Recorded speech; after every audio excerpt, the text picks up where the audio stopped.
Hello, Constanze. Hi, Alessa. Our learners have a few questions to you, and you're kind enough to answer them today. I'm very happy to see that they have been engaged this much in my little session. Thanks. So one learner wants to know, she's wondering whether the establishment of trade agreement is a purely policy affair or if companies have some saying in this as well. Well, when we made trade agreements, this is a policy competence of the EU. So the EU is the one body, or even the Commission is the one body that negotiates trade with all other countries. And this means that this is very much a policy affair. But of course, we do not work in a vacuum. We listen to our stakeholders, we listen to companies, not individual companies usually, because individual interest in trade agreements for all of the EU are, well, maybe a bit too much. But we do listen to our stakeholders, we do listen to the governments in the EU 27, and we ensure that our process is transparent towards all of them and that we consider their views in this.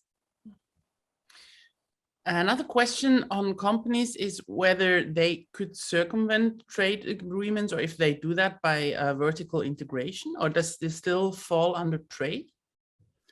Well, as soon as goods or materials cross a border, cross-border legislation applies. That applies whether or not there is it is one company that sends stuff to another branch, or whether it is companies that send their materials to each other. So as soon as you cross a border, any kind of trade policy does apply, or trade agreement does apply.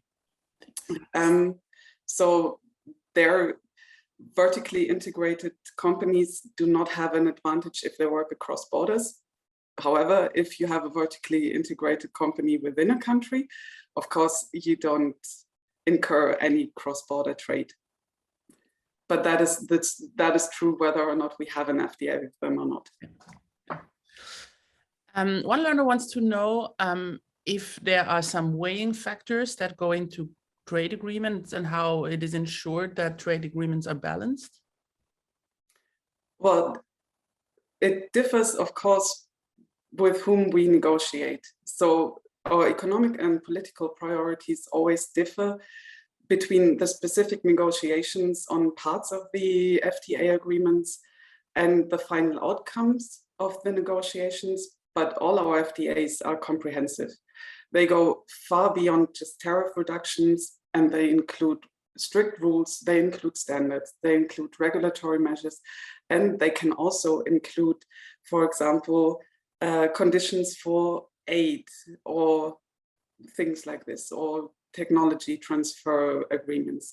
So we have a very comprehensive approach to this, which is not just dictated by the economy of trade. In February this year, we have published the Trade Policy Review, which is a communication from the Commission that sets out our approach to bilateral trade agreements. If you want, I can send this to you and you can share it with your learners. That would be great, thanks. Another learner would like to know whether you consider new technologies such as blockchain in order to monitor commodities and maybe ensure more transparency. We do have a very comprehensive research and innovation program, which is called Horizon Europe. And already in 2021 and now in the current call for 2022, we have programmed projects or calls for projects that use modern technologies for monitoring. For example, blockchain, but also geo-observation, in order to ensure that supply chains are transparent. And as a last question, we have discussed in the course and in the forum whether critical raw materials are the new oil. So what is your, what are your thoughts on this? Well, we have been saying or warning for a while that we risk actually replacing oil with critical raw materials or raw materials in general. one of the things that makes raw materials this interesting is that they're very much at the intersection of economy and policy, and actually have a very real impact on our daily life. And we actually do see that they can be used in a way that oil was used, for example, in the 70s. We do see that there is an increase in, say, market concentration for certain materials, which are really very important for our transition to a climate neutral future. For example, rare earth. And I mentioned already in our session the rare earth trade dispute between China and Japan in the 2010s. And that very much was also geopolitically motivated. It didn't just happen that China went, we are not giving you anything because we don't like you. It went, we are not doing this because we have a border dispute with you. So it has already happened, and we can see it happening, or we see a real danger of this happening again. And it doesn't actually just concern one country, it concerns a number of countries. So since, well, actually before the session was broadcasted to you, but in the time between I recorded it, there was a coup in Guinea, and Guinea is one of the major producers of bauxite for us.